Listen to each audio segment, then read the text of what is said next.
Venture capital generally enters a business life pretty early on in its development. Sometimes, particularly with high tech, right at the beginning when the idea is first crystallized, but more regularly after angel investors, after initial support. Once a business has shown that there is some sort of customer base out there, it doesn't need to have revenue there yet. It certainly doesn't need to have profit yet. But that's the sort of moment where people can start looking to the venture capital community for support.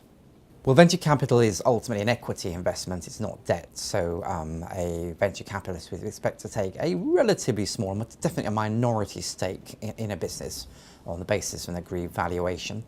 And what would also be normal would be, depending on exactly the size of the business and where it is in its sort of lifespan, if there was a board in position, a venture capitalist would normally expect to have representation on the board and to use that in order to offer strategic advice and support to the company as well as cash.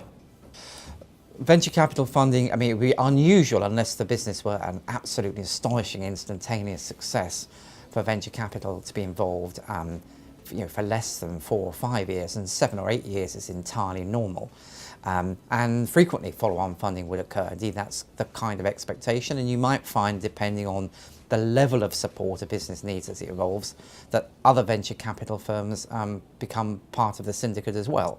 It may be that a specialist firm in dealing with early stage business deals with you at a moment one, but perhaps if you're 4 years in and looking to raise several £million in what's known in the trade as Series C or Series D funding, you might need a rather larger institutional supporter. The amount of support varies enormously depending on how early in the life cycle of the company is and also the nature of its business costs. I mean, some businesses are relatively cheap to scale up because they rely on social media or the internet, whereas others need a full-blown business development proposition. You might find funding of as little as £50,000 if it was very much a sort of proof of concept stage in the business life, just making sure that an idea on a piece of paper had some sort of viability.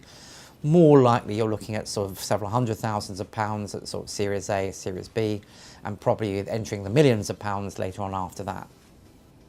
Again, it very much depends on where a business is, but generally speaking, if a business is at its very earliest stage, you would refer to that as sort of seed capital. So it's really, it's just an initial investment to see whether or not there's something here worth pursuing. But then things get a bit more formal and a bit more serious. It's at various stages: Series A, Series B, Series C, Series D. And those letters simply mark the fact that at each stage you're probably asking for larger and larger amounts of money to fund a business. So it wouldn't be unusual for Series A to be somewhere between 500,000 and say 2 million. Series B, 2 million to 4, maybe 5 million, Series C 5 to 10, and Series D you're at a much more emphatic level of funding support. You're talking about probably £10 million or more. Broadly speaking, most venture capitalists would expect there to be a business plan. Now, the term business plan obviously covers a variety of possibilities, particularly if it's highly innovative new tech. In some ways, the business plan is about proving the tech works first and foremost, rather than identifying necessarily a clear market at this stage.